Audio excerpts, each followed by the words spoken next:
Hello दोस्तों, welcome है आपका मेरे यूट्यूब चैनल पर कॉमर्स जनता पार्टी पर। आज हम जो टॉपिक लेकर आ रहे हैं वो भी एक रिक्वेस्ट पे है, मनी एंड बैंकिंग।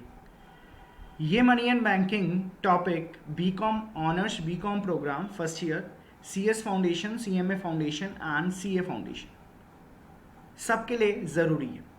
इसको हम बहुत कम से कम टाइम में कवर करेंगे। बच्चों की रिक्वेस्ट आती है सर मनी बैंकिंग समझ में नहीं आता। मनी में उन्हें थ्योरी तो समझ में आ जाती है लेकिन कुछ अप्रोचेस हैं जो समझ में नहीं आती।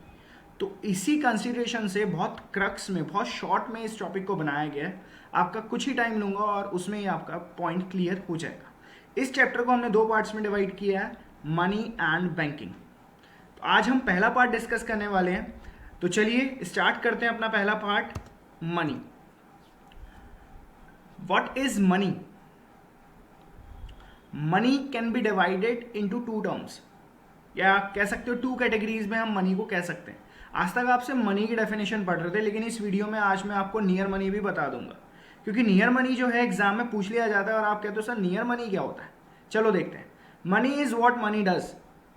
कोई भी ऐसा जो मनी की तरह काम करे वो money. Money is what money does.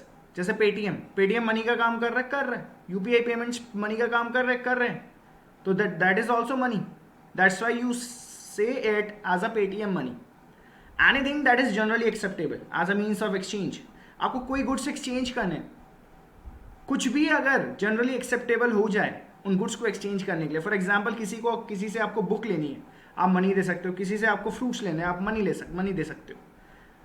Money consist of a legal tender, for example coins and currency notes. Legal tender है गवर्नमेंट की तरफ से, गवर्नमेंट ने कॉइन्स और करेंसी नोट्स इशू कर रखे हैं, वो भी मनी है।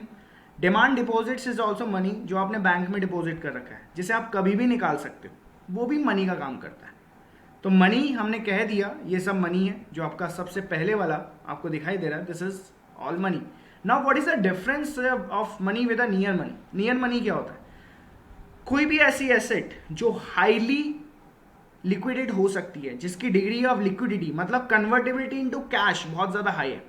जैसे शेयर कन्वर्ट हो जाते हैं कैश में, बॉन्ड्स कन्वर्ट हो जाते हैं कैश में, डिवेंचर्स भी कन्वर्ट हो जाते हैं, बिल्स ऑफ एक्सचेंज को आप डिस्काउंट करा लेते हो बैंक से और कैश ले लेते हो। जो बहुत हाईली कन्वर्टेबल है कैश में, उसे हम नियर मनी कह सकते हैं। They must first be converted into money before spending. इनको पहले मनी में कन्वर्ट करना पड़ता है। तो आज आपने देख लिया कि मनी और नियर मनी में क्या डिफरेंस है। चलिए दोस्तों, अपने नए टॉपिक पे चलते हैं आगे, अप्रोचेस ऑफ मनी, जो आपको एग्जाम में बहुत ज्यादा परेशान करता है और आप इसको याद नहीं कर पाते। चलिए देखते हैं। इसको याद करने का मैं आपको बहुत इजी तरीका बता देता हूं। साइड में, लेफ्ट हैंड साइड में सारी अप्रोचेस लिखी हैं और इन अप्रोचेस को ध्यान से देखना। एम इज इक्वल टू, रट लेना है बिल्कुल अच्छे से, क्योंकि इसमें समझने का कुछ नहीं है। रट लोगे तो एग्जाम में लिखाओगे। जिनके ऑब्जेक्टिव क्वेश्चन आ रहे हैं वो भी लिख देंगे, जिनके थियोरटिकल आ रहे हैं वो भी पूरा लिख देंगे। और ये कम से कम बुक में 1.5 पेज में दिया हुआ है, 1.5 पेज में, जिसे मैंने एक ही स्लाइड में दे दिया आपको। मनी की कुछ अप्रोचेस हैं। पहली अप्रोच है traditional approach, M is equal to C plus D D. M is equal to C plus D D. C is the currency, D is the demand deposit. Demand deposit आपको पता है, bank deposit, जिसे आप कभी भी निकाल सकते हो। मॉनेटरिस्ट अप्रोच, इसमें एक टीडी ऐड हो जाएगा। टीडी होता है टर्म डिपॉजिट, जो आप कुछ फिक्स टर्म के लिए डिपॉजिट करते हो, जैसे एफडी, वो भी मनी की फॉर्म है। तो ट्रेडिशनल अप्रोच में सिर्फ 2 आते थे, currency and demand deposit. Monetarist approach में 3 आ गए, टर्म डिपॉजिट भी ले लिया। अब लिक्विडिटी अप्रोच, लिक्विडिटी में वो सारे हम ले लेंगे जो लिक्विड हो सकते हैं। For example saving bank deposit, ये कंटिन्यू चल रहा है टीडी तक, देख रहे हो, टीडी तक कंटिन्यू चल रहा है, टीडी तक तो चले गई। SB means saving bank deposits, S means shares, B मतलब बॉन्ड्स। ये इजिली लिक्विडेट हो जाते हैं, अभी हमने देखा नियर मनी में, तो इसलिए इसे लिक्विडिटी अप्रोच में ले रहे हैं। सेंट्रल बैंक ने भी एक अप्रोच दी है। सेंट्रल बैंक ने कहा C plus D D plus T D तो ले लो, लेकिन एनबीएफआई भी ले लो, मतलब credit from non banking financial institution. जो बैंक के अलावा, जैसे मुथूट फाइनेंस, रिलायंस फाइनेंस, इनसे जो क्रेडिट ले रखा है लोगों ने, पैसा ले रखा है, वो भी मनी की फॉर्म में आएगा। क्रेडिट फ्रॉम अनऑर्गेनाइज एजेंसी, जो ऑर्गेनाइज नहीं है गवर्नमेंट के लीगल फॉर्म में, मार्केट में जैसे ब्याज पे पैसा मिलता है, तो वो अनऑर्गेनाइज एजेंसीज हैं, उनसे भी जो पैसा मिला हुआ है वो भी मनी में आएगा। तो मनी को आपने कैसे देखा? मनी इज इक्वल टू, दोबारा रिवाइज करते हैं जल्दी से, money is equal to C plus D D, C plus D D plus T D, C plus D D plus T D plus S B plus S plus B. C plus G D plus T D plus NBFI plus CUA, credit from unorganise agency. Credit from unorganise agencies बच्चे exam में भूल जाते हैं, ध्यान रखना इस बात को। तो इसी के साथ आपका अप्रोचेस खत्म होता है। बहुत ही फास्ट ट्रैक में हमने अप्रोचेस खत्म किया है और मुझे उम्मीद है आप इसे एक बार देखते ही लर्न कर लोगे। चलिए आगे बढ़ते हैं फंक्शंस ऑफ मनी पे। मनी के फंक्शंस आप मिक्स करके भी लिख सकते हो, मैंने इसको डेविएट करके थोड़ा सा डिफरेंशिएट करके बताया। सबसे पहले प्राइमरी फंक्शंस पे आते हैं। शुरुआती फंक्शंस क्या है? मनी एक मीडियम ऑफ एक्सचेंज है, मनी के बदले हम कुछ भी एक्सचेंज कर सकते हैं। मनी एक मेजर ऑफ वैल्यू है, मनी से हम किसी भी गुड्स की वैल्यू मेजर कर सकते हैं। मनी स्टैंडर्ड है एक डेफर्ड पेमेंट्स को करने का। फ्यूचर में हमें इंश्योरेंस प्रीमियम देना है, फ्यूचर में हमें रेंट देना है, फ्यूचर में हमें कोई भी अगर जैसे पेंशन मिलती है लोगों को, तो ये स्टैंडर्ड फॉर डेफर्ड पेमेंट्स। आज आप जॉब ज्वाइन कर रहे हो, 20 साल बाद आपको पेंशन मिलेगा, ग्रेचुटी मिलेगा, ये आज ही प्रॉमिस हो जाएगा और ये मनी हुआ तभी प्रॉमिस हो पाए। तो डेफर्ड पेमेंट्स हम तभी दे पाते हैं जैसे इंटरेस्ट लोन के ऊपर, मनी के फॉर्म में। मनी को स्टोर कर सकते हैं, मनी स्टोर ऑफ वैल्यू है। मनी को ट्रांसफर कर सकते हैं, money is easily transferable, money को ट्रांसफर किया जा सकता है एक जगह से दूसरी जगह। तो ये सेकेंडरी फंक्शंस है। कंटीजेंट फंक्शंस, मनी एक बेस है क्रेडिट देने का। आप क्रेडिट दे सकते हो जैसे बिल्स ऑफ एक्सचेंज, आप चेक इशू करते हो, चेक भी एक तरीके से उधार है। आपने किसी को चेक दे दिया, इट मीन्स आपने उससे गुड्स तो ले लिए, लेकिन 2 दिन बाद जब चेक क्लियर होगा इट मीन्स 2 दिन का आपने उधार ले लिया। Money is a basis of credit. आप बेसिस ऑफ क्रेडिट में प्रॉमिसरी नोट भी लिख सकते हो, वो भी मनी की ही इंस्ट्रूमेंट है। Money is a distribution of national income, money is the base for the distribution of national income. आज जो नेशनल प्रोडक्ट बना है आपकी कंट्री में, जैसे 4 फैक्टर्स ऑफ प्रोडक्शन होते हैं, लैंड, लेबर, कैपिटल, एंटरप्रेन्योर, इन्होंने कितना कितना प्रोडक्शन किया और उसको अगर हम मॉनेटरी टर्म्स में कर दें तो नेशनल इनकम डिस्ट्रीब्यूट करना बहुत आसान है। और नेशनल इनकम डिस्ट्रीब्यूट हो जाती है तो पर कैपिटल इनकम भी निकल जाती है। Money is the general form of capital.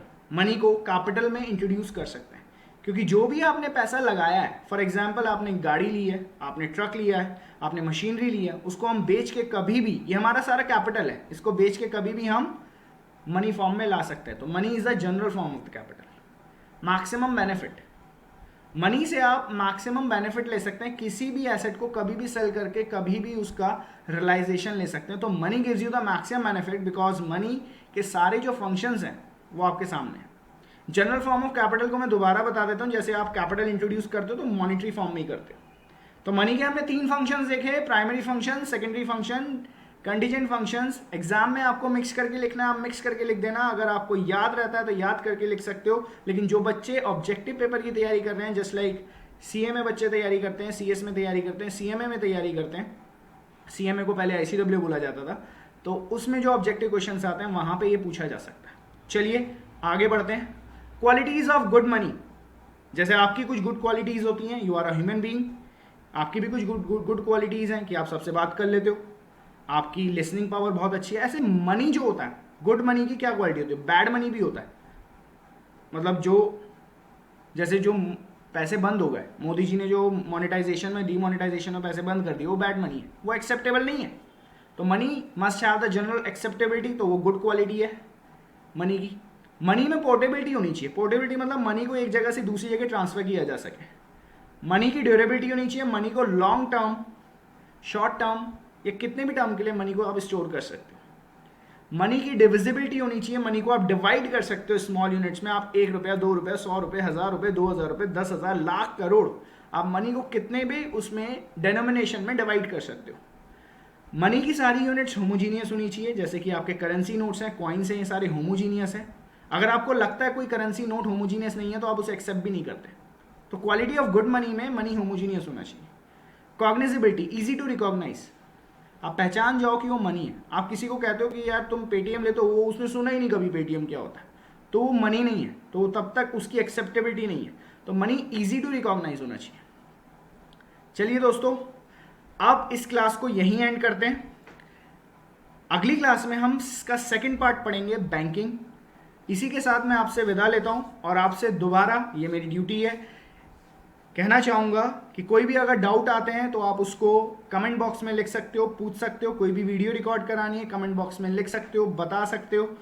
और जाते समय मेरे चैनल को सब्सक्राइब करना मत भूलना, और जितने अपने दोस्तों को शेयर हो सके कर देना, क्योंकि आज वो भी आइसोलेट हुए बैठे हैं, वो भी अपने घरों में हैं, उन्हें भी कुछ ना कुछ टॉपिक की ज़रूरत पड़ती है। तो प्लीज़ जितने हाथ बढ़ाओगे उतनी हेल्प होती जाएगी। मैं आपकी कर रहा हूँ, आप लोगों की आगे करो। Thank you and have a nice day. Coming with you next video banking, इसको मिस मत करना। Thank you.